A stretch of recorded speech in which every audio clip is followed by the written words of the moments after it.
uri mugari cyane, uri amaboko akomeye, uri imbaraga zacu, uri ibyiringiro byacu, uri ubwihisho bwacu, ni wowe twirata tukakwiringira umunsi ukira. Izina ryawe niryubahwe Mana, horaho, niwe Mana yacu, niwe mbaraga zacu, turabiguhimbarije icyubahiro n'ikibi cyawe. Ntambwe zacu urazirinda kandi ukazishyigikira. Turagushimye kutarwana nk'abantu, udakora nk'abantu, udatekereza nk'abantu Mana. Ibibindi ni muri byirukanye Abamidiyani, izina ryawe niryubahwe, hadakoresheje izindi ntwaro. Bivuze ngo muri iki gitondo natwe waturengera, wadutabara. Byari biduhagaze imbere ukabikubita hasi, hadakenewe izindi mbaraga. Uvuze rimwe ugategeka gusa, byose byakumvira. Icyubahiro n'ikibi cyawe. Twazenguruka inkike z'Yeriko tutavuze, nta kindi dukoze, zarangiza zikaritagurika zikikubita hasi. Icyubahiro n'ikibi cyawe. Ko wari kera n'uyu munsi ni kuri kandi ni kuzahora, izina ryawe niryubahwe. Tugushimiye ko ari ibyo ugiye kuritagura, tugashimiye ko ari ibyo gukubita hasi, tugushimiye ko ari ibyo ugiye kubika. Izina ryawe nirahabwa icyubahiro. Ijambo ryawe rigiye kurukira muri iri teraniro. Mukozi we turamusengeye, reka ijambo rigiye kunyura muri we rimanukana ubutware bwo gukubita hasi mu izina rya Kristo, kigira hejuru kurwanya izina ryawe Mana. Kandi nanone rimanuka rikwiriye kubaka ibikwiriye kubakwa mu mitima yacu. Tugushimiye ko inzara n'inyota byacu bizi, kandi ugiye kuduhaza binyuze mu mukozi wawe ugiye guhindura umugende, hanyuma amazi agatembeshwa, natwe tukanywa tugashira inyota. Urakoze kuko umwigisha natwe abigishwa, twese ugiye kubana natwe ukaduha umugisha muri uyu mwanya mwiza wo kwakira ijambo ryawe mu izina rya Kristo Yesu, amen.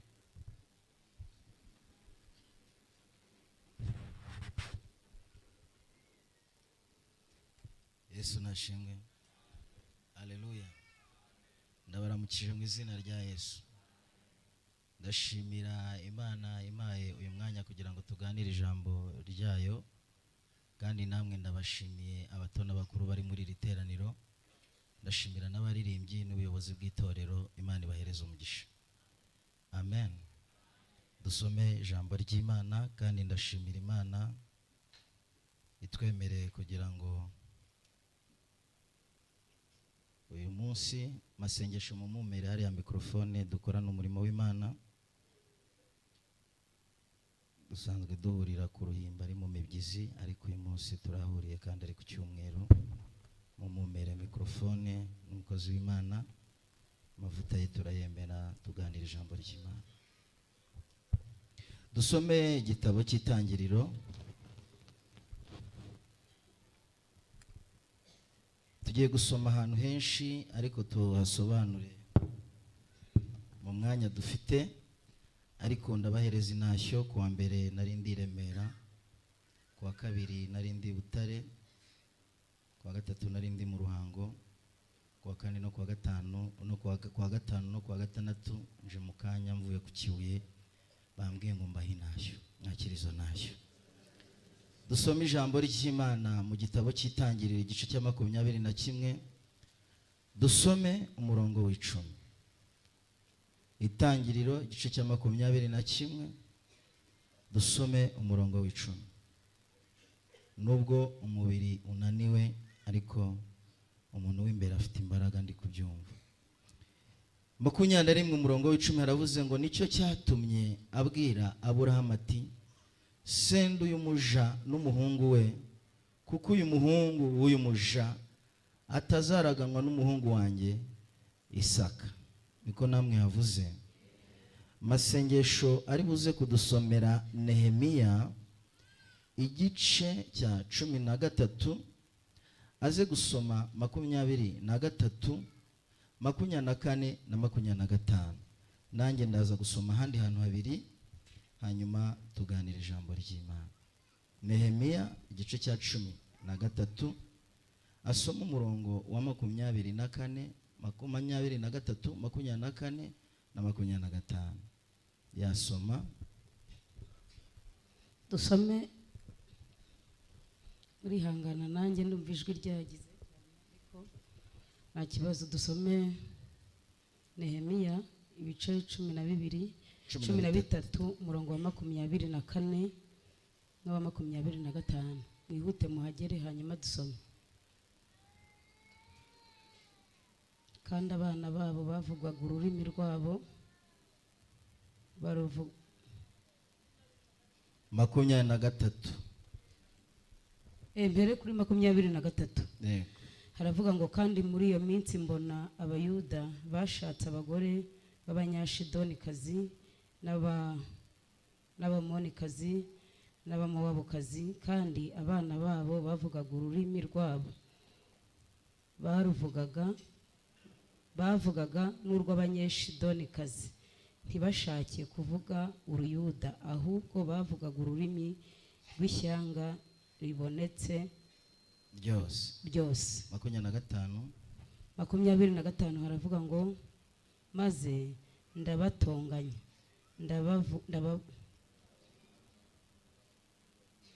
ndabatonganya mureka some. maze ndabatonganya ndabavuma, ndetse bamwe muri bo ndabakubita.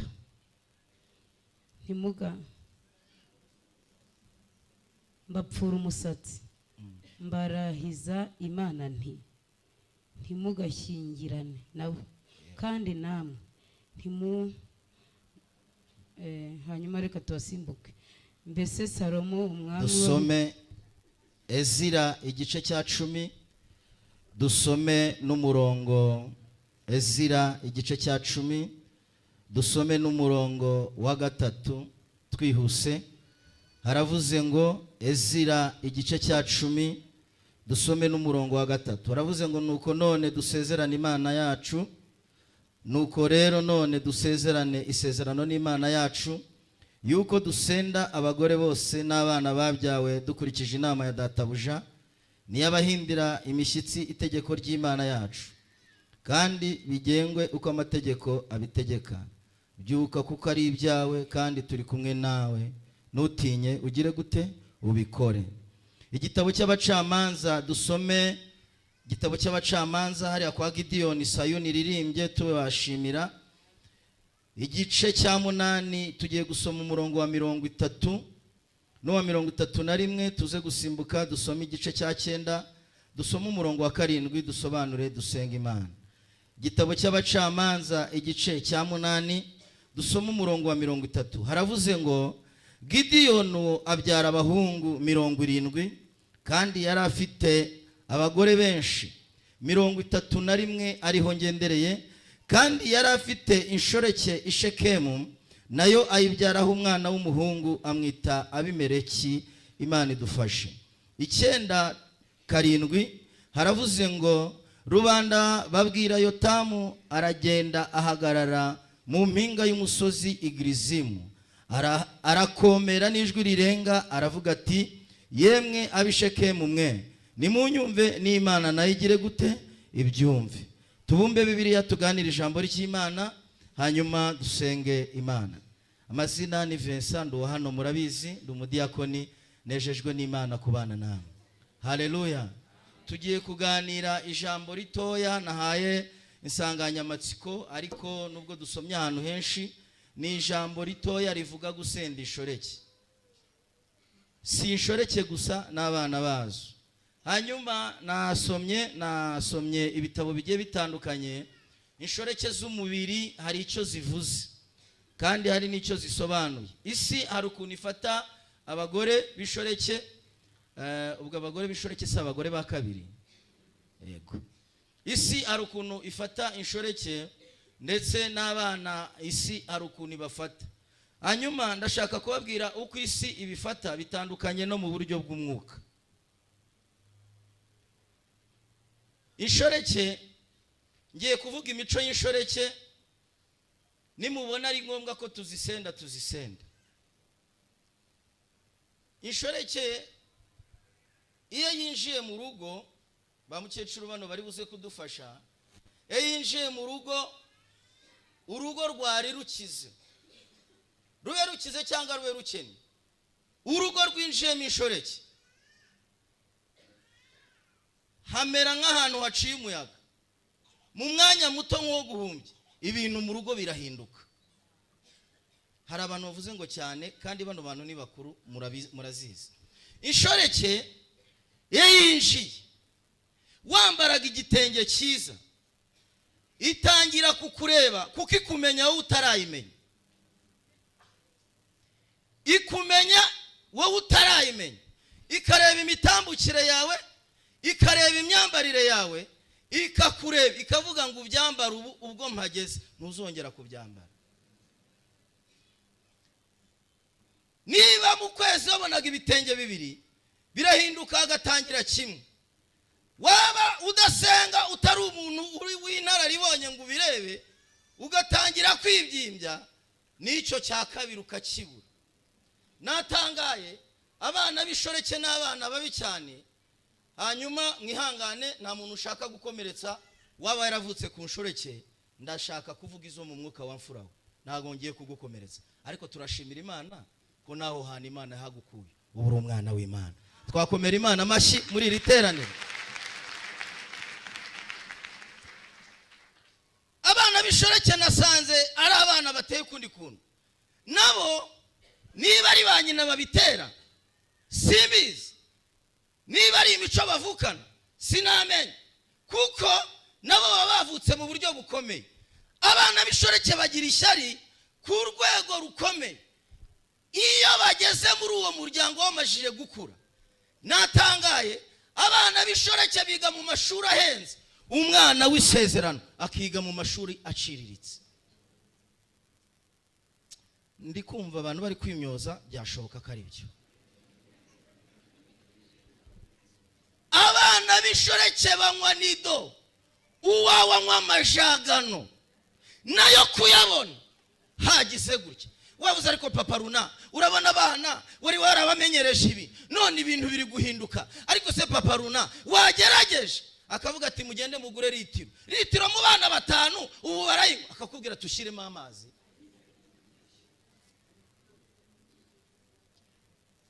Inshoreke zigira amayeri, zigira strategy kugira ngo zibashe kugukuraho ibyari bigufitiye umumaro. Bakozi b'Imana, tuzisende cyangwa tuzihorere? Muri kumva twazireka zikomeze zirire, tuzihorere? Abumva twazisenda bavuge ngo amen. Korali Sayuni Imana ibahereza umugisha. Bararirimbye bavuga Gideyoni, bavuze Gideyoni nk'umunyembaraga, ariko ngiye kubabwira ko faiblesse ya Gideyoni. Ushobora kuba waratangiye uri umunyembaraga, ariko kubera urugendo ari rurerure, muri uru rugendo umuririmbyi yararirimbye aravuga ngo inzira iraruhije nimwitanga mutazananirwa mu kigendo. Reka mbabwire, mbonye abantu bananirwa kubera inzira. Mwebwe se mugira ngo mwaruta umugabo umwe bita Eliya? Eliya wakuye abahanuzi ba Bayali 850 abakura mu birindiro. Abantu bize ibya gisirikare, kugira ngo ukure umuntu mu birindiro, cyangwa abakinnyi ba football, kugira ngo winjirane umuntu ugende umushukashuka umukura mu birindiro kugira ngo ubone uko winjira, bisaba imbaraga. Muranyumvisha?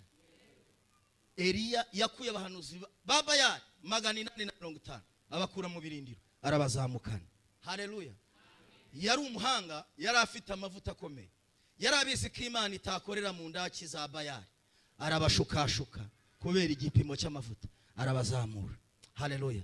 Abajyana ku musozi Imana ikoreraho, Imana iriyerekana. Ariko ibyo Eliya yantangaje. Niwe mugabo muri Bibiliya ivuga wanyweye akageza aragakama.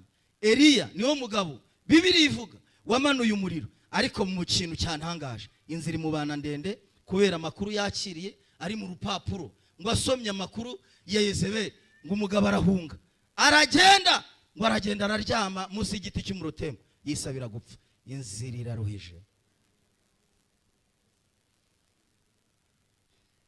Gideyoni rero bamuvuze nk'umunyembaraga, ariko ngiye kubabwira rw'intege. Bibiliya ivuze iki? Iravuze ngo Gideyoni yabyaye abana 70. Iyo bavuze abana ba Gideyoni 70 baba bavuze abahungu, abakobwa ntibabazwe.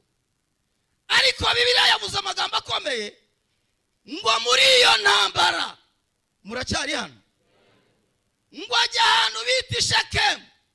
Ageze ngo ahita ashaka y'inshoreke. Bibiliya yayisobanura. Ashaka y'iki? Ngo ahita ashaka y'inshoreke. Ashaka kandi mwumvisha ibintu yakoze. Ni umunyadutendo. Gideyoni niwe muntu wasenye ibicaniro bya Bayali. Gideyoni ngo agenda i Shekemu ngo ashaka y'inshoreke. Bibiliya yavuze ngo iki? Inshoreke ngo ahita yibyara umwana w'umuhungu. Murambabarira mu busanzwe sinjya nkunda kwambara karuvati. Nk'ubu ndi kumva ari ukuntu, ariko kubera iteraniro ryo ku cyumweru nyine nuko biba bimeze. Muri hangana nyimanureho, banza nari nayinize cyane. Gideyoni rero ngo uyu mugore ashatse, Bibiliya iravuze ngo ahita mubyara umwana w'umuhungu. Ngo uyu mwana yitwa Abimeleki. Gideyoni agira gutya arapfa, aratanga. Atanze, nyina ahita yegera umuhungu, arambwira ati mwana wanjye umashije gukura. Ati abana b'inshoreke na ba nyina ni ibintu biteye ubwoba. Ndaje mbabwira inshoreke tuzisende kandi zihure n'umuvumo w'Imana. Ngo uyu mwana akiganira na nyina ngo ahita yihuta ajya kwa ba nyirarume. Ngo ageze kwa ba nyirarume arababwira ati rero ndagira ngo tuganire.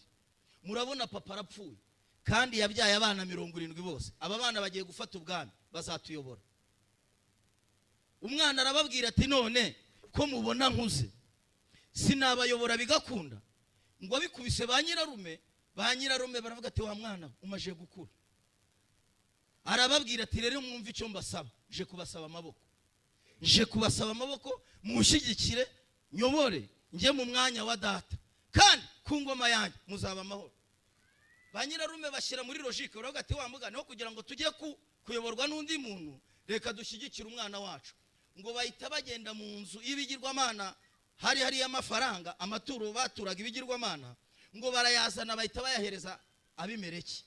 Abimeleki bamaje kuyamuha, bayamuhaye bagira ngo bamushyigikire, bamufata amaboko. Ngo uyu muhungu nawe aravuga ati ndabizi sinapfa gukaba gusa. Ngo ahita agenda gushakira abahungu b'inguguzi, ahita foroma igisirikare. Ngo ahita atanga ifeza ku bahungu b'inguguzi. Ngo aba bahungu Bibiliya iravuga ngo bari inkubaganye ku rwego rw'umurengero. Ngo Gideyoni, ngo Abimeleki abonye icyo gisirikare gifashe, aravuga ati bene mama nta kuntu nabayobora bakiriho. Ngo ahita akora agatendo, ngo bose ahita bafata 70, ngo abajyana ahantu ku gitare, ahita bica bose, arabamara abatera inkota, imivira atemba. Muza amakuru mbafitiye. Haleluya. Ngo hari mu umwana bita Yotamu wacitse inkota ya Gideyoni ya Abimeleki. Haleluya. Ndashimira Imana ko nabapfira gushira. Nubwo hari abantu baguye, ariko hari Yotamu watorotse. Nubwo hari abavuga butumwa bakora ibyaha, ariko hari Yotamu watorotse. Nubwo hari abakristo bari kunywa inzoga, ariko hari abandi batazinywa. Zamura haleluya. Nguyu mwana acika inkota, arayicika. Ngo arayicika, buryo waraguye muri rogi. Ariko turashimira Imana, tuyiramburira amaboko muri literane. Ngiyi inkota rero ayicitse. Ngo Abimeleki amabonye abana bose amaje kubica, zari imbaraga arimbuye.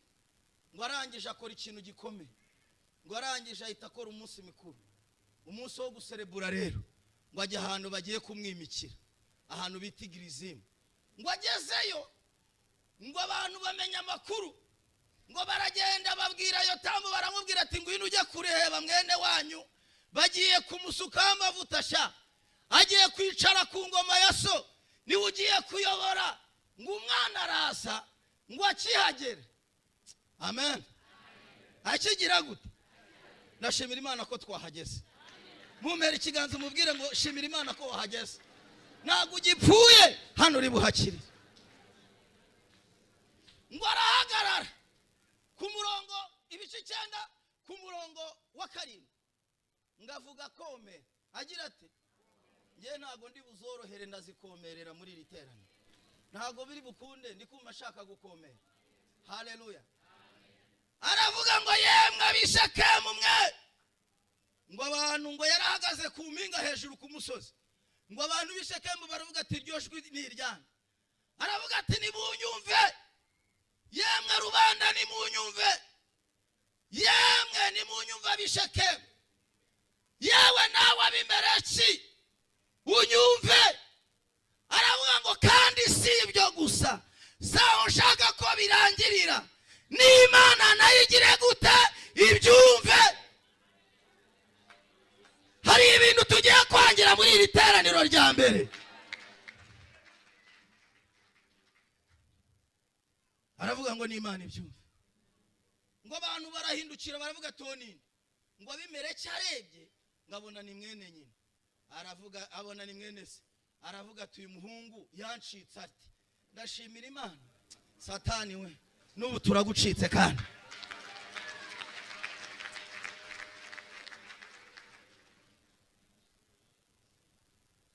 Ngo arangije iri jambo yaramubwiye, yaramuvumye. Yaragize ate? Yaramuvumye. Ndagira ngo mbabwire. Haleluya. Ngo arangije ahita avuga ati bahindukiye, ahita avuga ati reka yite mbacira umugani. Arababwira ati ibiti byashatse umwami ngo abiyobore. Agira ate? Ngo bishaka umuzabibu. Umuzabibu ngo uravuga ngo sinazajya ahora mungabana hejuru y'ibiti. Ngo umuzabibu urabyanga. Ngo bibwira umutini. Umutini uravuga ati natwe nitwahora ku mbuto zacu nitwazajya dora tubungabunga hejuru y'ibiti. Ngo umutini nawe uranga. Yesu mwami. Ngo nawe ugira gute? Reka nihute kugira ngo dusenge. Ngo biragenda bibona ngo ibiti byabuze umwami. Ngo biragenda bibwira umufatango. Gati wa mufatangwe washuka tuyobora. Ngo umufatango urababwira ati ngiye kubayobora. Ndabyemeye. Ariko uko muzajya munyugamamo mu gicucucucu cyane, umunsi mwangomeye umururu uzaturuka muri umufatango, uzatwika ibiti by'imyerezi Lebanon, uzabimara. Ibiti bikaga ati ntacu wowe tuyobora. Ngo uwo nta wundi yavugaga ni Abimeleki. Abimeleki ajya ku ngoma. Ageze ku ngoma akora utuntu dukomeye, agomera Abisiraheli. Ariko ngo Imana, ndashimira Imana, Imana ni umukozi w'umuhanga. Haleluya. Haleluya. Haleluya. Ngo Imana imanukana umwuka w'ubushukashutsi ngo uteranya Abimeleki n'abandi. Ngo Abimeleki noneho umushinyuro urazamuka, ngo atangira kubica bamereye nabi. Twihute. Ngo arimo kwica abantu. Ngo hari abantu bamwe bahungiye mu munara, ngo bahungiye mu nzu yo hasi. Bahungiye mu nzu yo hasi kubera ukuntu Gideon Abimeleki yarabamereye nabi. Ngo baramubwira ati Abimeleki, abantu bo muri uyu mudugudu twamenya ahantu bahungiye. Ati bahungiye, ati hari inzu yo muri kave hasi bahungiyemo. Ahita akora ikintu gikomeye. Ngo yari afite umupanga, ngo yegera igiti. Yegera iki? Ngo aragitema, ngo ashyira ku rutugu. Ahita abwira za ngunguzi aragati mwese mubigenze uko mbikoze. Ngo nabo batema ibiti. Ngo bahita bagenda babirambika kuri ya nzu yo hasi. Ngo arayishumika, abantu bahira muri kave barapfa barashira. Undi mudugudu uravuga ati Abimeleki ahagurukanye umuriro aratwica. Ngo barahunga. Bagira gute? Ngo bahunze rero. Abantu y'abahunga buri muntu afata ibyo abonye. Ni mubizi? Hano muri iki gihugu byo ntago mwabireka kubyiba. Ngo hari umudamu rero, ngo yari afite utwana. Ngo abafashe utwana twe. Ngo abafashe n'utundi. Ariko ati nta kindi kintu hano nahungana. Ngo yitegereza muri iyo nzu. Agati nta kindi kintu nahungana. N'aba bana ngo yikoza mu cyumba. Bwana sifiwe. Yikoza hehe? Ngo harimo ikintu bita ingasiri. Aravuga ati mu bintu ndi buhungane ndahungana ingasiri. Haleluya. Ngahungana ingasiri. Ingasiri ikozwe mu ki? Ibuye risobanura iki? Reka mbabwire, bareke tumukenana ariko hano imbere ari buze kwiyerekana, bareke tumusonzanye ariko hano imbere ari buze gukora igitangaza. Zamura haleluya. Ngo umubyeyi asohokana ikintu bita ingasiri n'utwana, bakamubwira ati se wa mugore we uri umusazi, ati nimundeke n'ubusazi. Abana bazarya iki? Bazarya iryo buye. Akavuga ati nimundeke n'iri buye. Mundeke n'iki? Oya nibamuturekere. Muririmbyi yaravuze ngo ni igihe giti intambara ikagira gusa. Sasa oya nibamuturekere. Aya bakuvuga hano imbere araza kurangira, ari buze gusobanura ibintu biri buze kumenyekana ko ariyo yaguhamagaye, ariko mwakongeye mukayigirira icyizere. Bakavuga ati se wa mubyeyi abana bazarya iryo buye wikoreye. Akavuga ati nimundeke n'iringasire. Ngo arayihungana. Agera gute? Ngo arayihungana, ngo agera ahantu bari bahungiye. Ngo ariko ahantu bari bahungiye nabo abandi bahungiye mu nzu yo hasi barapfa. Ngo ariko we bona bagenzi bahungira mu munara. Izina rya Yesu koko n'umunara muremure. Ai izina ry'umwami wanjye n'umunara muremure. Ai n'umunara muremure. Habakuki yavuze ngo iki? Yaravuze ngo ngeze ahagarara ku munara wanjye maze ndinira icyo yagize gute. Uyu mubyeyi ahungira mu munara n'abandi. Ngo abimeleki baramubwira ati twamenya abandi ahantu bahungiye. Agira ngo na ahantu hasanzwe. Ndashaka kubabwira ko muri Yesu hadasanzwe. Ngo baramubwira ngo bahungiye mu munara. Ngo ajyayo azingagiye ahantu hasanzwe. Yesu wera we. Haleluya. Hari umuntu wagize yigisha hano aravuga ngo Satani ni umuswa. Ngo ari igihe dutera kamera nk'umuntu uteye ku kigo cya gisirikare ngo agateramo amabuye. Ndagira ngo mbabwire haleluya. Nawe atera ikigo cya gisirikare ngo ateremo amabuye. Satani yaratsinzwe. Muri iri teraniro turongeye tumuhaye zero. Ngo Abimeleki arasa. Ngo ageze ku munara. Ageze. Ngo abantu bo mu munara bagatarahageze aratwishe naho. Umubyeyi ati se ko mbona muri gutitira bite? Atabimeleki ngo ku muryango. Ataraho ku muryango. Ngo Abimeleki atangiye gutwika ngo umunara agira ngo yinjiremo. Ngo umubyeyi arababwira ati mwigireyo. Mvugana nayo Kanyarire ntago mwari muhari. Mvugana nayo Samatare ni mwari muhari. Haleluya. Buri igihe nazanaga ingasiri ni mwari muzi ikigeze akora. Ngo umubyeyi yegera ingasiri. Yegera iki? Ngo yegera ingasiri papa. Ngo yegera ingasiri arayifata. Arababwira ati nimwigireyo. Ngo rubande rwose rurimo gutitira. Ngo ahita yegera ku muryango w'umunara. Muri Yesu turatinyuka. Haleluya. Ngo afata ingasiri ikubita Abimeleki mu mutwe. Ngo agahanga agira gute? Arakamena. Wakomeye Imana amashyi. Agahanga agira gute? Bibiliya ni kwivuga. Ibi ni ibyanditswe bye.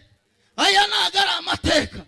Muri iri teraniro agahanga k'abadayimoni kari bumeneke. Imbaraga zimaze igihe zikunaniza. Muri iri teraniro natangaza itsinzi ku buzima bwawe. Muri iri teraniro natangaza kunesha ku buzima bwawe.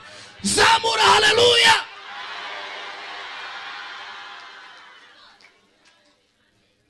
Agahanga agira gute?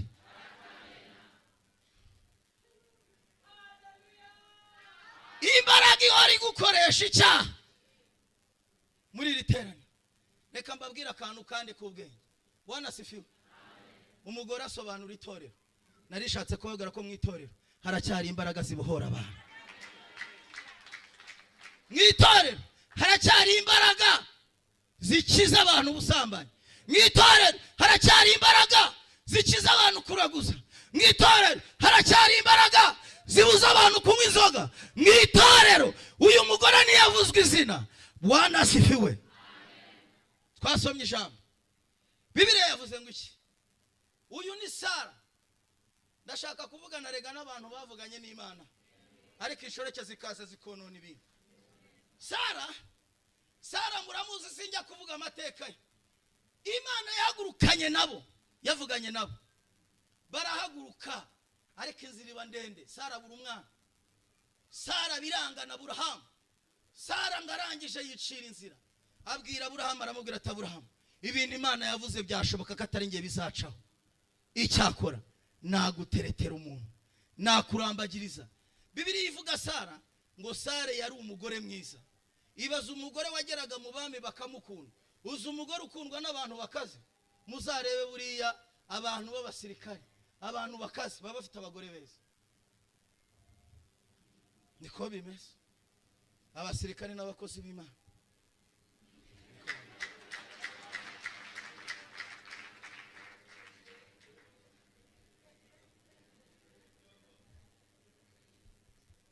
Sara areka ubwiza bwe. Mwumva Satani ukuntu ari mubi. Ngo aragenda arambagiriza Aburahamu umushawe, aramubwira ati ibintu Imana yavuze byashoboka ko atari ngiye bizacaho. Reka nkuzanira umuntu. Muri kumva yaraterese umuntu wa feke, nawe yari yitegereje aravuga ati byibura uyu nguyu yagira. Ngo aramuteretera. Ngo Aburahamu nawe aragatubwa ari wowe umuzanye. Ariko naribajije hano abagabo sinzi ukuntu duteye pe. Aburahamu yaneye ubwo. Ngo aramwemera, bararyamana. Bibiliya iravuga ngo Hagayi aratwita. Atwise rero Sara agira ngo ibintu yihamagariye, agira ngo biroroshye. Akazajya abwira Hagayi ati Hagayi ngwino ujya gukoropa. Akamubwira ati ndi kumva umwana ahubwo yahitavamo, ndatwite kandi ntwite inda y'umugabo wawe. Sara atangira kumva ko ibintu yakoze uko niko nawe wagikuruye uzi ko cyoroshye. Aguha kabizo wumva ni sawa, noneho kumureka byakunaniye, none ari no kukwaka ibindi. Uko niko dayimoni akora. Akwishyura minervare y'umwana, umwaka urarangiye, arakubwiye kugira ngo indi, arakubwira turaryama. None nutakirira amavuta muri iri teraniro birarangira uryama. Sara akabwira Hagayi ikoropa, akamubwira ati hubwo ndatwita indimereye nabi. Akamubwira ati ngwino ujya guteka. Akamubwira ati hubwo ibyo biryo utetse byigizeyo, nshakira ibijumba byokeje. Sara ngo ibyo bintu biramuzonga, Sara ibyo bintu biramwica, akikubita imbere y'Imana agati wite karinge bino bintu wabizanye ntacyo kundengera, umbabariye nticira inzira. Ngo ijuru riraceceka. Hari igihe ijuru riceceka, ariko ndashimira Imana muri iri teraniro kwijuru rigiye kuvugana nawe kandi. Ngo Sara ibyo bintu biramusonga, ariko akihumuriza. Rero abanyabyaha barasetse. Sara akihumuriza akavuga ati sha Haga buretse ukimushyitsa hasi uzagakora. Hagayi akamureba akamubwira ati byihore. Umwana bamushyikije hasi, amushikije hasi. Sara Hagayi ngwino ujya gukoropa. Akamubwira ati ngiye kwiyongereza umwana, ariko ngiye kwiyongereza umwana nta mwanya mfite wo gukoropa. Ngo Sara noneho ngo biramwica, gati narinzi ko nayibyara azagakora. Ngo yamuhamagara akamubwira ati umwana wavuda kangura umwana, wowe uri gukangura umwana, urankangurira umwana, ceceka. Ase mukecuru wazajya uvuga gake, uri kumva iryo jwi ryawe. Ngo Sara yisiga amavuta ntamufate, Sara yarya ibiryo ntibimanuke. Sara biramucanga, Sara biramuyobera. Aravuga ati iki kintu nazanye mu buzima bwanjye nagikurwaho niki, ko nabigenzane. Gatse ndabwira Aburahamu birakunda.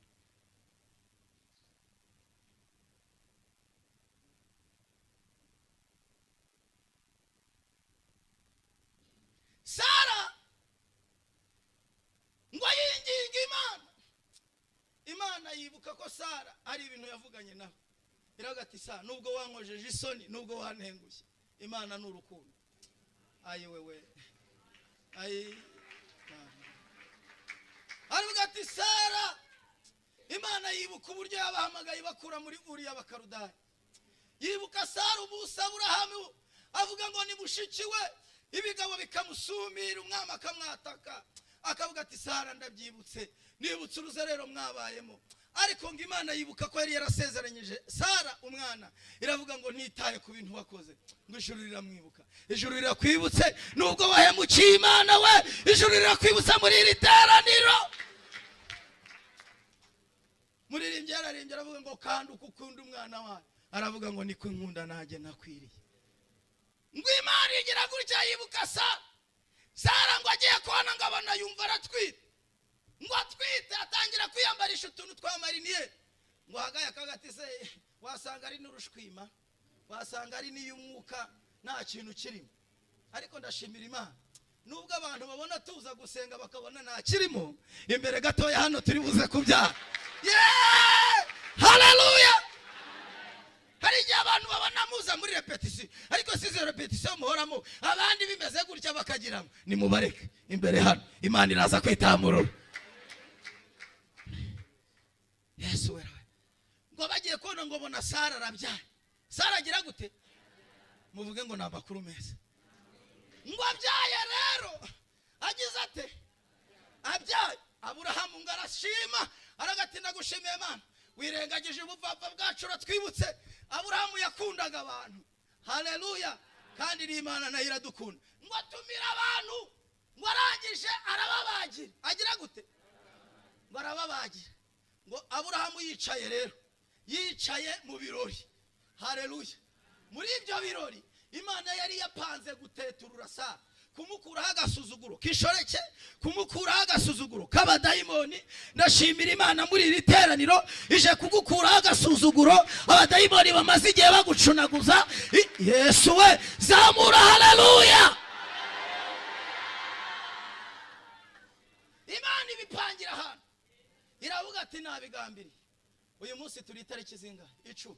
Iravuga ati ku itariki 10 z'ukwa munani 2025 ndagukuraho igisuzuguriro ku buryo abadayimoni batongera no kukwinukiriza ngo bakubone. Ngo Sara rero, ngo ahantu yari ari mu cyumba, Aburahamu yicaye mu bashyitsi ari kubaganiriza, musi murabyumva ubwo niba bari bariho ngo bari kuvuga imirimo y'Imana. Ngo Sara aho yaragize gute? Ngo yari arimo kwambara, ngo ariko akireba muri miriwa, ngo yareba umwana we akavuga ngo Mana ndagushimiye kumpaye umwana.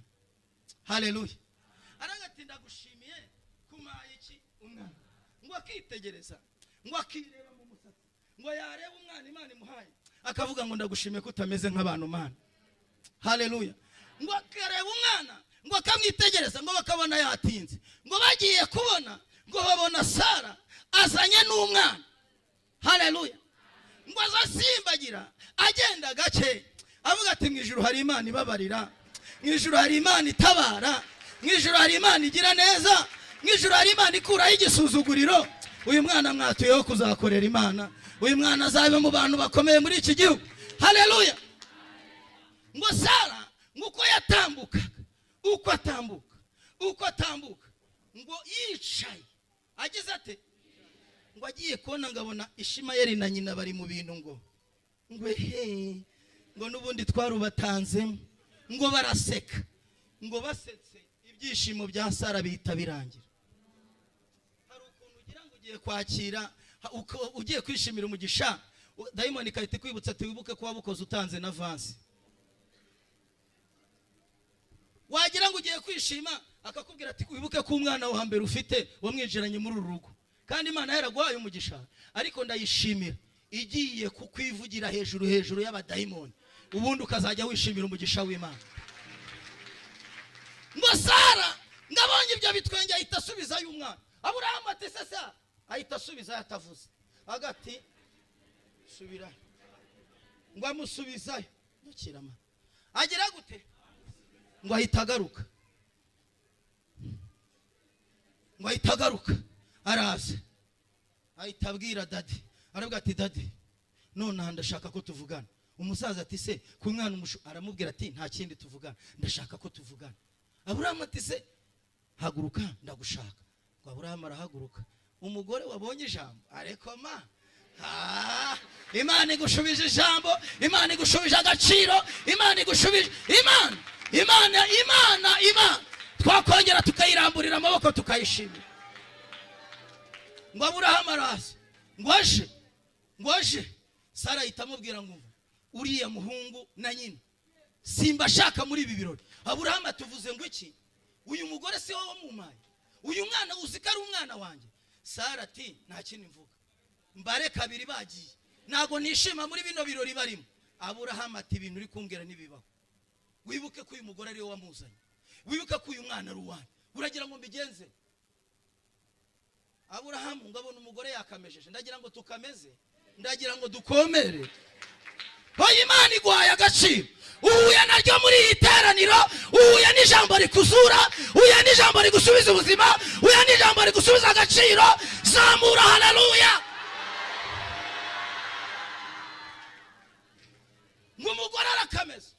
Aburahamu ahita abona nta kundi yabigenza, ngo ajya ku Uwiteka. Ajya hehe? Ngo akigera imbere y'Uwiteka, ngati Uwiteka ngati nta kintu mvugana nawe, nta kintu mvugana nawe Aburahamu. Aburahamu ati se Uwite banzunyu, ati nta kintu mvugana nawe. Nona ryari genda ushyire mu bikorwa ibyo umugore mukuru agize gute avuze. Haleluya. Mama, Imana ikusubiriza agaciro wataye, Imana ikusubiriza imbaraga watakaje. Zamura haleluya. Ngo Aburahamu ahitase aravuga tubwo ari ibivuze nta kundi nabigenzane, nakora iki? Yivuze nta watera iki?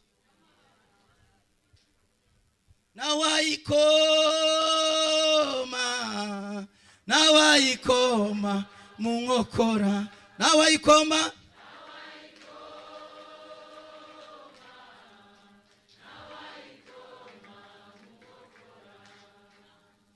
ntawe ipfa kubivugiye muri iri teraniro, ipfa kubigutangarije muri iri teraniro ko igufitiye umutima w'imbabazi. Aburahamu ahitase ahita abwira Ishimayeli na nyina, aravuga ati nona ubu tuvugana, musohoke muri bino birori. Ayiwe Mana we, musohoke. Aburahamu ngafata Ishimayeli na nyina arabasohora, ngo Sara aragenda azana umwana. Haleluya. Dusenga Imana. Sara niwe muntu wabikoze kandi abikora neza adateye amahane. Imana yari yapanze kumugirira neza. Iri jambo twasomye mu gitabo cya Nehemiya na Ezira, reka mbihuze kugira ngo dusenge. Abisiraheli bari mu bunyage, imyaka bamazeyo, kubura aho basengera n'insengero zimeze gutya. Abisiraheli ngo bakoze ikosa rikomeye, bashakana n'abanyamahanga, barashakana banabyana n'abana. Ikintu cyanangaje nyibabwire, muracyari muri iri teraniro. Bagaruka i Yerusalemu basanga Zerubabeli na Yesuwa, inzu barayujuje, urusengero ruruzuye.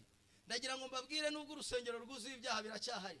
Basanze bari gusenga, bari barimo gusenga, ibitambo babikora, abarami, abaworship, abaririmbyi bahari, abatambyi bicaye mu byiciro, bicaye mu myanya yabo, amakaruvati yari akirimo. Ngo Ezira araza.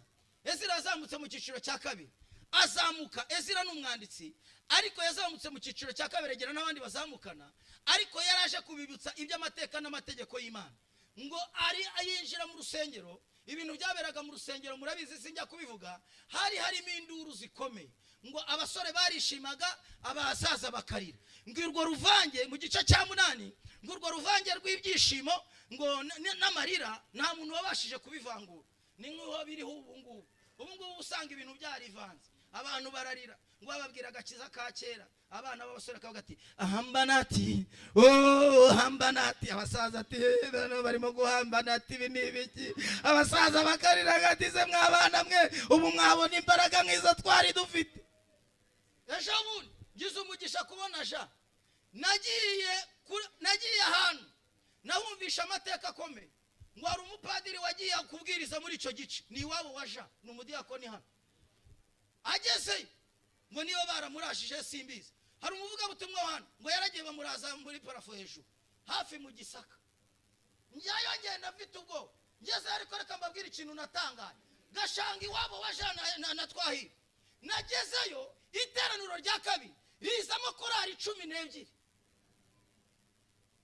Nono bahamagaye korari ngo zize ziririmbe. Ngiye ko nabona haje korari y'abantu 7.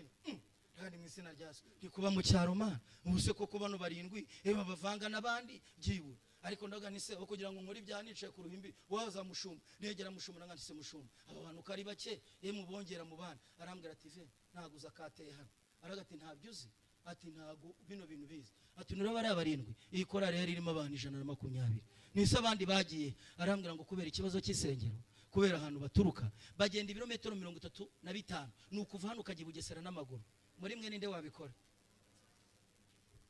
rero uko kujya gusengera kure kuri iryo torero rya Gashanga badiyakoni babateguye amazi nabo bagerayo ivumbi ribageze hano mu mutwe barabanza bagakaraba mbere yo kwinjira mu iteraniro ngo ariko abo barindwi batangiye bagurisha utuntu duke babona ntibazabivamo abandi baragenda binywera ikigage bashaka abagore bacuruza utubari baragati baratubeshe ntayibaho baragwa abana barindwi abakobwa 3 n'umumama n'umusore n'umugabo umwe ngo abo bana baravuga ngo nituzemere korari yacu isima mushumba tuzajya tuza uko byagenda kose mujye muduha indirimbo ndavuga ni repetition bayikora gute ngo bayikora mu nzira barimo kuza ngo bari mu nzira ngo babyuka saa 9 bagenda urugendo rurerure barimo kuza barepeta ngo batoyemo dirijante ngo bagenda bashiriramo abadokorasi ariko mu dirijana naramurebye n'umwana muto ukiri umukobwa ariko wuzuye umwuka wera haleluya ngo bajya barepeta saa 8 saa 9 saa 10 bakagera ku rusengero saa 4 babyutse saa 9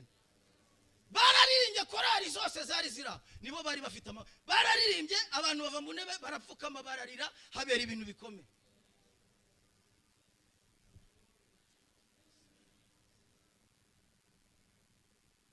Ezira gusenga barasengaga ariko muri bo bari barazanye abanyamahanga Ezira ni ijambo rivuga ngo Imana irafasha Imana ije kugufasha ibyo byakunaniye muri iri teraniro Imana ije kugufasha ngo Ezira ngo yikubita urwo rusaku nirwo narindi kubabwira muri ubu ngubu hari mu rusaku ariko ejo bundi hari akantu kanejeje bashumba haleluya haleluya urusaku ruri kubera muri izi nyubako z'uyu minsi ngo reba ngo bamwe bari guhambana ati ngo abandi ngo iki mbega byari byivanze gutyo ariko ndashimira Imana ibwira no ngo abazi inkuge yaramubwiye ngo abaze mu giti bita ngo iki gofero yari ifite ibintu bibiri hari itandukaniyeho n'ibiti ibindi byose gofero yari ifite ikintu cya mbere yari ifite imbaraga yo guhangana n'amazi ndagira ngo mbabwire aka gakiza hari ahantu duca bakavuga atara turapfuye amazi ari buduhitana ariko tuvamo turi bazima icya kabiri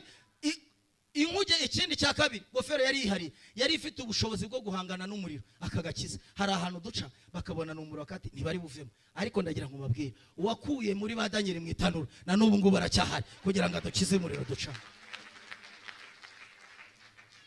urwo rusaku tururenga rwaberaga muri urwo rusengero ngo Ezira arasohoka kubita ibipfukamiro hasi arayishurirwa aravuga ati muri twe hari ikintu Imana imbwiye kandi barasengaga repetition bamukazahire n'abandi barazikoraga korari Sayuni yararirimbaga n'abandi ati mwita ati muri mwe guhera ku muto kugera ku mukuru muri mwe harimo abantu bazanye inshoreke Ezira arababwira ngo kugira ngo Imana yongere ibishimire nuko izo nshoreke mwazisenda mu gihe kimeze gutya kugira ngo mwakire imbaraga impamvu muri gusenga ne mwakire imbaraga muri mwe harimo inshoreke aravuga ngo mureke tuzisende ngo abantu bakora inama baramubwira ati Ezira twazisenda gute kubona ari ibintu bikomeye YouTube iko zabaye nyinshi amacano ibintu bikomeye wakihanira kuri mikoro ntibirare bagucuranze Ezira aravuga ngo nubwo ari igihe gikomeye birakwiriye ko tubikora kugira ngo Imana yongere ihabwe icyubahiro ngo abagabo baraterana barabyemera bakoze Imana muremera ko tuzisenda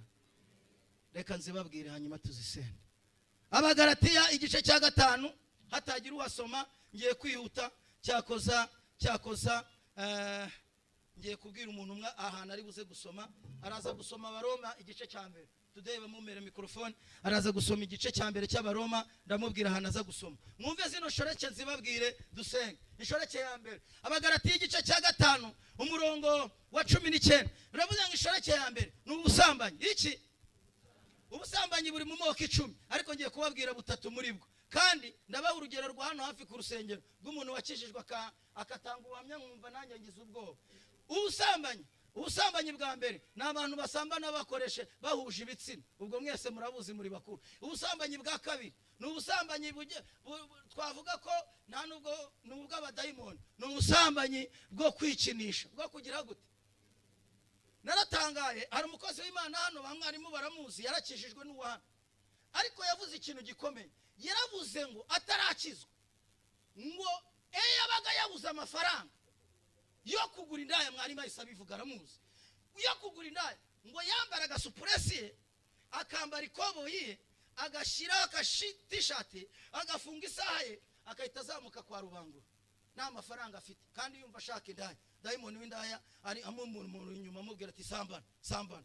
Ngo akajya kwa Rubangura, ngo yagera kwa Rubangura akareba umukobwa wese wambaye nabi, ngo akareba kandi uwo yifuza, ngo yabona umuntu wambaye imenure, yareba ibibero yabikunze, ngo akahita avuga ati hariya ni sawa, ngo akahita avuga ati wowe ndahise nkugura. Kandi ngo yabaga afite nk'igiceri cy'ijana, ngo akareba iyo shusho akayifata akashyira mu bitekerezo, akahita agenda muri za toilette zimwe bishyura, akahita yinjiramo, akahita akurura ya shusho, ngo akikinisha, akayikurura, yarangiza akavayo. Ngo yarangiza yaza yahura na wa mukobwa wari wambaye kwa kundi, ngo yamurebe mu ntege akatinda kurangije. Dayimoni ikamubwira ati sumurangije, tinda murangije. Ubusambanyi bukomeye, ubusambanyi bw'amaso.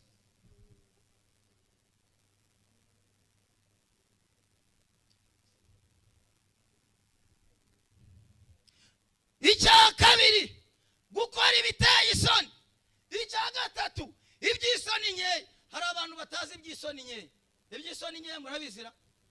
Uyu mubyeyi ni umudiyakoni, uri n'umukozi w'Imana. Haguruka ma, haguruka dukorera Imana. So wicaye hano imbere, baratubwiye ngo hano imbere hazicara abantu b'abakozi b'Imana. Murabona Abamarine ni umuririmbyi muri korari hano, bakahita mumubona. Ngiye kubabwira ibiteye iki by'isoni nkeya. Mukabona Abamarine yaje yambaye ikanzu ya pepetere na kaga kwito gahagaze, bakavuga ati korari turebe imbere n'iziririmba. Mukabona ahise azamuka n'akanzu ya pepetere, araje ku myaka ye mumure yicarire ma, ahise ahagarara hano akahita aririmba yawe gira neza, yambaye pepetere n'akantu kazamutse. Ubwo byaba ari ibiteye iki nkeya se? Imana ni umubyeyi mukuru, imyaka agezemo ntiyabikora. Niyo mpamvu nshaka umutoya hari igihe azahura n'icyo kintu akahati, ariko ntibikakubeho umubyeyi, uri umuntu w'Imana. Ni iby'isoni. Ikindi, gusenga ibishushanyo, twihute. Ikindi, kuroga, kugira gute. Ubu hari abantu baroga batabukoroze, akahita agenda kwa mama bikora Imana, akamubwira ati buriya Vensi umubona, ubu mubona mwikote burya arabugira. Nyamagabe yaje abukuyeyo ati ku buryo magarera imbere ya mama bikora Imana, kati baramumbwiye umusore koko n'abasore basigaye. Akahita, hari abantu baroga akagusiga icyasha, umuntu yakoreba ikintu akakikubonamo.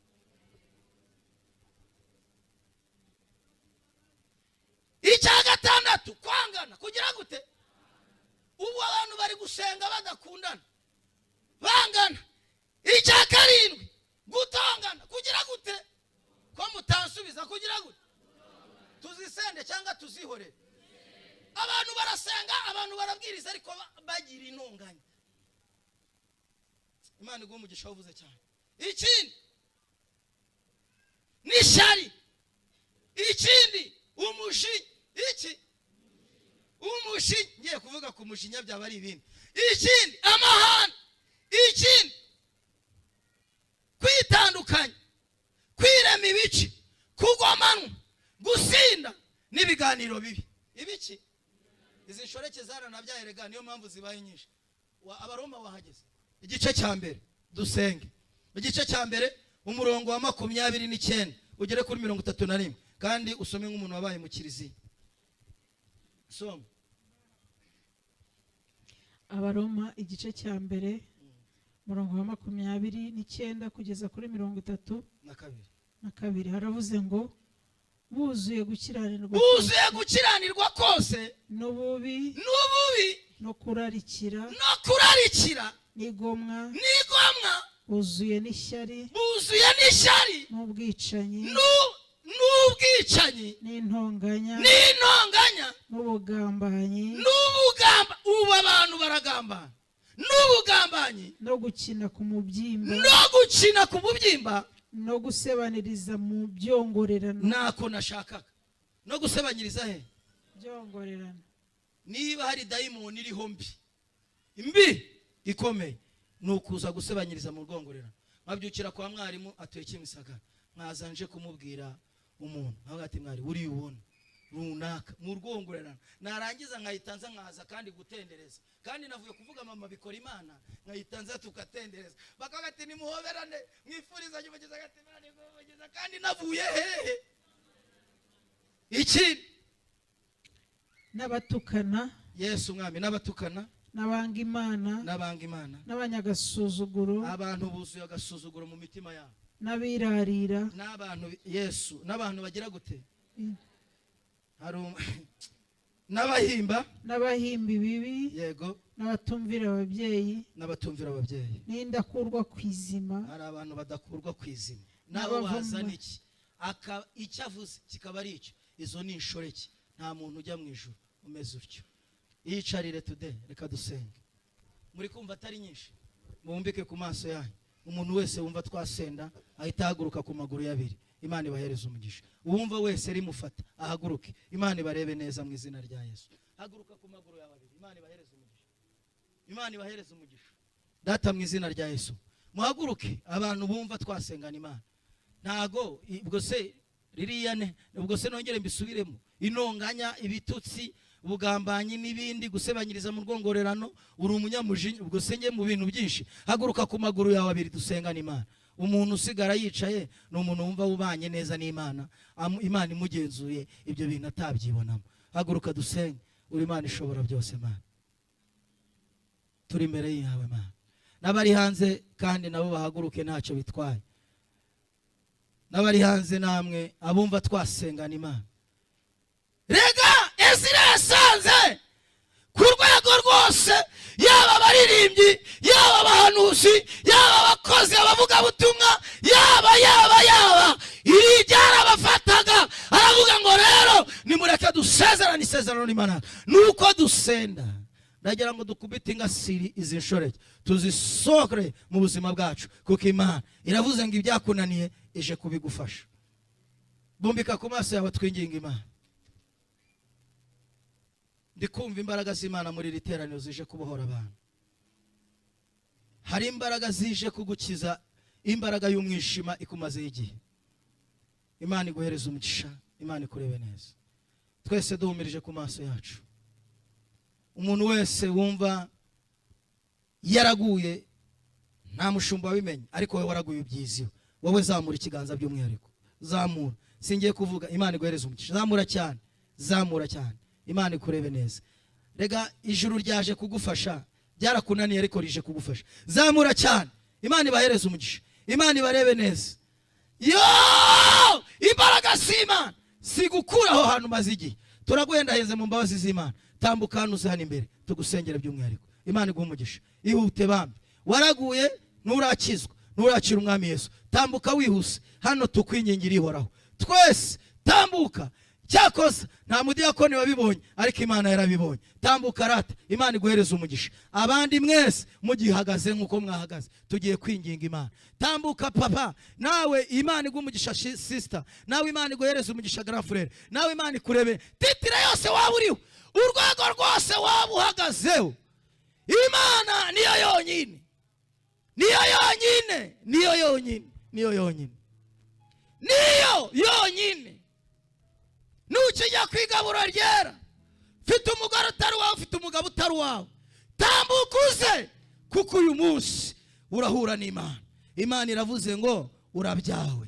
uyu munsi hari imbaraga. Imana ibahereza umugisha. abari kuza Imana ibagirire neza. nawe turacyagutegereje, nawe turacyakurindiriye. Imana iguhereza umugisha. ngwino turacyagutegereje. Imana ibamere umugisha, Imana ibarebe neza. twese ndabona twahagurutse, ariko ndashaka kubaza undi muntu umwe wenyine, hanyuma ngasenga muri iri teraniro. umuntu utarakira umwami Yesu usigaye muri aya materaniro, zamura ikiganza tugufashe by'umwihariko nawe. Zamura ikiganza utarabatizwa mu mazi menshi ukaba utigira inyigisho z'umubatizo, zamura. Nakubonye, nababonye muri beza, nababonye muri abantu b'Imana, nababonye muri ab'igikundiro, Imana ibarebe neza. Zamura cyane. Yo, reba bari abasore n'abana beza, abadiyakoni bacu badufashe. Namwe nimuze bambe, nimuze namwe tubasengere, nimuze nta soni biteye. Imana ibahereze umugisha. Uyu munsi ndagutandukanya n'izo mbaraga, ndagutandukanya n'ubwo butware bw'umwijima, ndagushyira mu bana b'Imana. Uyu munsi urabarurwa, uyu munsi urandikwa ngo abangaba Nehemiya we ngo byageze aho nabapfura imisatsi arabakubita.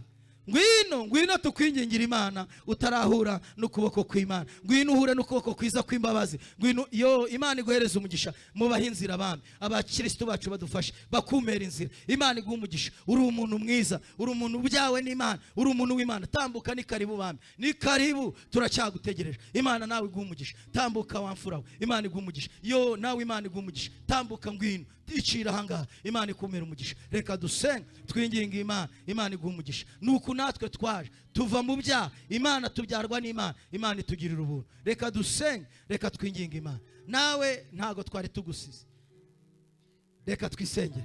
Mwebwe murakomeza muhagarare, tugiye gusenga, turasengana Imana. Ariko reka twakira umushumba asengera abantu b'Imana. Narangiza ndababwira irindi sengesho dusenga. Imana ibahereze umugisha. kugira ngo dukomere Imana amashyi kubw'uyu musaruro mwiza. Imana irakoze cyane kubw'izi ntama zari zarazimiye ariko zikaba zigarutse mu rugo. Imana ishimwe cyane. Reka tubasengera Imana.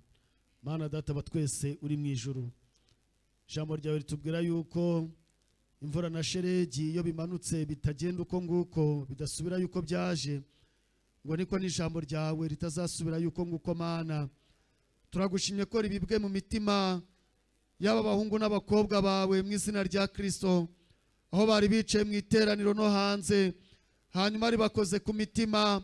Babaye nko muri cya gihe cya Petero, barabaje ngo tugire gute, arangije arababwira ngo nimwihane, hanyuma umuntu wese abatizwe mu izina rya Data wa twese, Umwana n'Umwuka Wera.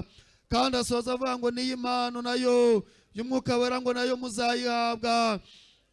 Urakoze Mana, mu ijuru impundu zivuze ari nyinshi kubw'aba bari bamaze iminsi Satani yarababoshye, abatwaza igitugu, bumvira ijwi rye, bakora ibyaha by'uburyo butandukanye. Ariko ijambo ryaravuga ngo uyu munsi numva ijwi ryanjye, ntiwinangire umutima. Tugushimye ko ingoyi zicitse zari zibaboshye, ntabwo binangiye imitima. Natwe tubashyize mu biganza byawe, tubavanye mu biganza bya Satani, tubashyize mu biganza byawe, tubavanye mu mwijima barimo, tubateretse mu mwami, mu mucyo wawe, mu izina rya Yesu, mu izina rya Yesu Kristo. Reka bavirwe n'umucyo w'ishobora byose, ubutware bwa Satani bubarekure, imbaraga z'umubiri zibarekure, imbaraga zabatezaga ibyaha, imbaraga zabatezaga gukiranirwa. Turasenze kugira ngo imbaraga z'Umwuka Wera zibamanukire, zibakundisha ijambo ryawe, zibakundisha amateraniro, zibangisha ibyo wanga, zibakundisha ibyo ukunda. Turagushimye kuko bahuye nawe, kandi nawe ukaba ubafashe, kandi bagakurira mu buntu bwawe, mu izina ry'Umwami wacu Yesu Kristo, amen. Barahita bagirwa inama cyangwa okay, harabiteguye kubafasha. Hanyuma abari bahagaze twahaguruke, n'ubundi iri tegeko niba ridufata, haguruka umuntu ubyemera ko ridufata, hanyuma dusengana Imana. Twese duhagurutse, ndabinginze abantu bumva iri tegeko ribafata. Uri umunyamujinya, urabeshya, reka dufate umwanya dusenge. Reka twinginge today yigire hino, dufatanye gusengana Imana. Imana ibahereze umugisha mu izina rya Yesu. Ndabashimiye, Imana y'amahoro ibarebe neza. Hanyuma tugiye gukoresha ikintu bita ingasire. Ubwira Imana ngo uyu mujinya ndawusezereye, ubwira Imana ngo ndagukubita ingasire. Iyi ngasire ndayikoresha ndirukana agasuzuguro, ndirukana kutumvira, ubugambanyi bwari bwarahagurutse muri nge. Ibyo byose ukoresha imbaraga z'Imana ubyirukane mu buzima bwawe. Zambura ibiganza dusengana Imana mu izina rya Yesu. Turagushimiye Kristo, uri Imana yacu, ni wowe byiringiro byacu, ntawanye nawe, ni wowe imbaraga zacu, kandi ni wowe mahoro yacu. Turagushimiye kujya uvugana natwe mu buryo bumwe cyangwa ubundi, ujya uganira natwe, waganiriye natwe mu ndirimbo Sayuni yaturirimbiye, araririmba baravuga ngo ntabwo uhamagara abantu bakomeye, ahubwo ukomeza abo wahamagaye. Nta nubwo waduhamagaye kuko dushoboye, ahubwo dushoboza kuko waduhamagaye. Kristo turagushimiye kuko uvuganiye natwe muri iri teraniro, utweretse intege nkeya dufite, ariko natwe duhagurukiye icyarimwe turavuze ngo Uwiteka dusenyeye Bayali muri aya materaniro, dusenye ibicaniro bya Shera kugira ngo uhabwe icyubahiro, uhabwe icyubahiro tugenda, uhabwe icyubahiro mu myambarire, uhabwe icyubahiro mu mirire, uhabwe icyubahiro muri sosiyete, uhabwe icyubahiro mu kazi, uhabwe icyubahiro mu bwenge bwacu, uhabwe icyubahiro mu mikorere yacu. Haleluya, haleluya.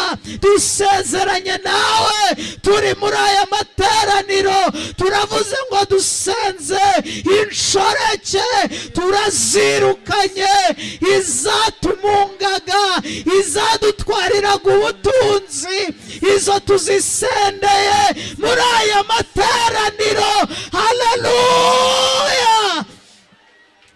Twakiriye ubuzima bushya, twakiriye ubuzima twahoranye inshoreke zitaraza, twakiriye ubuzima bwo kuzura umwuka wera, twakiriye ubuzima bwo kuririmba, tugahanura, tukabwiriza, tugasenga, tugasoma Bibiliya. Twakiriye ubuzima buzima muri Kristo Yesu, muri Kristo Yesu. Tubaye abatsinzi, tubaye abatsinzi aho dukorera, tubaye abatsinzi mu ngo zacu, tubaye abatsinzi mu badusengana nabo, tubaye abatsinzi mu batugendana nabo. Uhereye none tuzajya tuguhesha icyubahiro muri byose dukorera inaha ngaha. Urakoze mukunzi. Haleluya, haleluya. Toselekuta. Imana ishimwe. Turagushimiye ko turokoye, turagushimira ko turokoye, turagushimira ko turokoye kandi ko duhaye ibihe byiza.